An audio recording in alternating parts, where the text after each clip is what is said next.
구독, 좋아요 눌러주세요.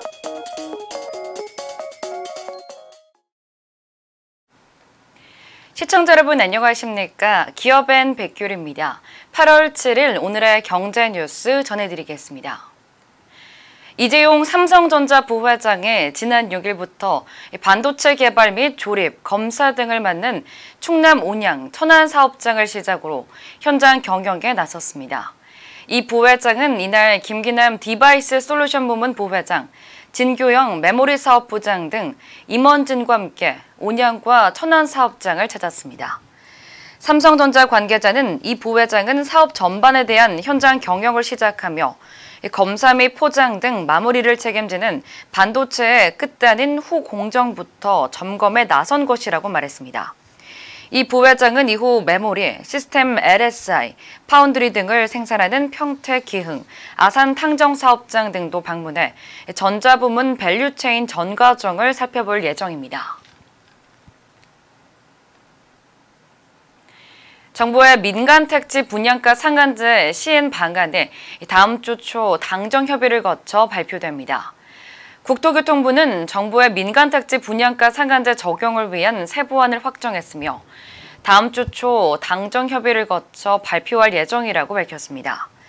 국토부 관계자는 일본 문제로 민간 택지 분양가 상한제 확대 적용이 늦어질 것이란 예상은 사실과 다르다고 말했습니다. 다음 주 입법 예고될 민간 택지 분양가 상한제 시행령 개정안에는 상한제가 시장에서 작동할 수 있도록 물가 상승률 등 적용 기준이 대폭 낮아질 전망입니다.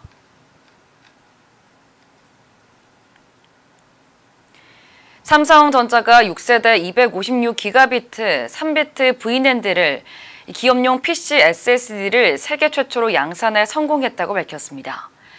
이번 제품은 100단 이상의 셀을 한 번에 뚫는 단일 공정임에도 속도와 생산성, 절전 특성을 향상시켜 경쟁력을 확보했다고 회사 측은 설명했습니다. 기업용 PC SSD 양산을 시작으로 글로벌 고객 수요 확대에 맞춰 올해 하반기 다양한 용량과 규격의 제품을 계속 출시할 계획입니다. 삼성전자 관계자는 향후 차세대 라인업의 개발 일정을 더 앞당겨 초고속, 초고용량 SSD 시장을 빠르게 확대시켜 나갈 것이라고 밝혔습니다. 카카오 모빌리티와 택시 업계가 손을 잡고 내놓는 첫 플랫폼 택시가 오는 10월 초부터 서울과 수도권에서 운영을 시작합니다. 차량 호출 서비스 타다 베이직과 같은 11인승 이상 승합차를 활용한 대형 택시 1000대를 시범 운행할 예정입니다. 이와 관련 인천광역시 택시운송사업조합은 지난달 24일, 경기도 택시운송사업조합은 지난달 30일 플랫폼 택시 사업 설명회를 진행했습니다. 서울특별시 택시운송사업조합에선 이달 중 설명회를 열 예정입니다. 서울 수도권에서 먼저 운행을 한 뒤 연말까지 전국으로 대형 택시를 확대할 계획입니다.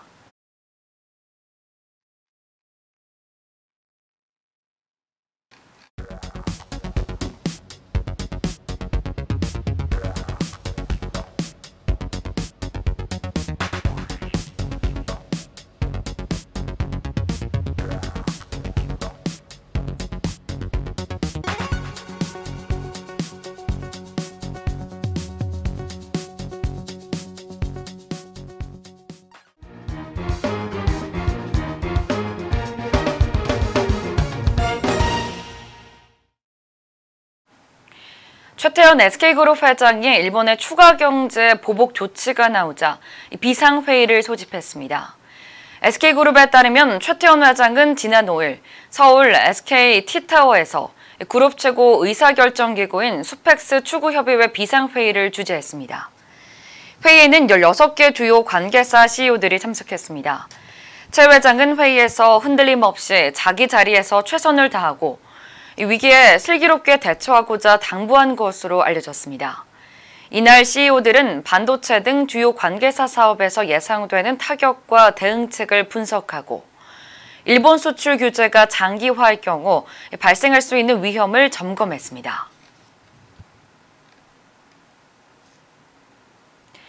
미국이 현지 시간 기준 지난 5일 중국을 환율 조작국으로 전격 지정했습니다.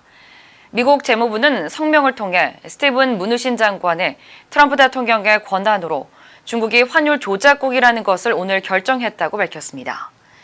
중국에 대한 환율 조작국 지정은 1994년 이후 처음입니다. 무누신 장관은 중국의 최근 행동으로 만들어진 중국의 불공정한 경쟁 우위를 제고하기 위해 국제통화기금이 관여할 것이라고 강조했습니다. 환율 조작국으로 지정되면 미국은 해당 국가에 대해 환율 저평가 및 지나친 무역 흑자 시정을 요구하게 됩니다. 정부는 미국 재무부가 중국을 환율 조작국으로 지정하는 등 이러한 한국 경제 불확실성에 대해서 과도한 시장 불안은 적극적으로 대응해 나가겠다고 밝혔습니다. 방기선 기획재정부 차관보는 시장 변동성이 과도하게 확대되면 컨틴전시 플랜에 따라 상황별 시장 안정 조치를 과감하게 취할 것이라고 강조했습니다. 기재부는 경제 상황 변화에 따른 단계별 대응 계획을 세웠습니다. 김혜정 기재부 국제경영관리관은 전날 달러에 대한 원화 환율은 위안화 약세와 과도하게 동조한 면이 있으며 시장 상황과 맞지 않는 부적절한 상황이라고 진단했습니다. 미중 무역 전쟁이 확대 조짐을 보이면서 미국 증시가 올 들어 최대 낙폭을 기록했습니다. 미국 CNBC에 따르면 현지 시간 기준 지난 5일 MS, 애플, 아마존, 알파벳, 페이스북 등 미국 5대 IT 기업 주가가 폭락하면서 시가총액이 약 197조 원가량 감소했습니다. 이날 증시 폭락은 도널드 트럼프 대통령의 중국 제재 강화 조치를 발표한 것 때문으로 분석됩니다. MS 등 5대 IT 기업은 지난 2일에도 시가총액이 약 80조 원이 사라졌습니다. 5대 IT 기업은 주식 거래일 이틀 동안 시가총액 약 276조 원이 빠지는 초유의 하락세를 경험하게 됐습니다. 이것으로 기업엔 오늘의 소식 모두 알아봤습니다. 시청해주신 여러분 고맙습니다.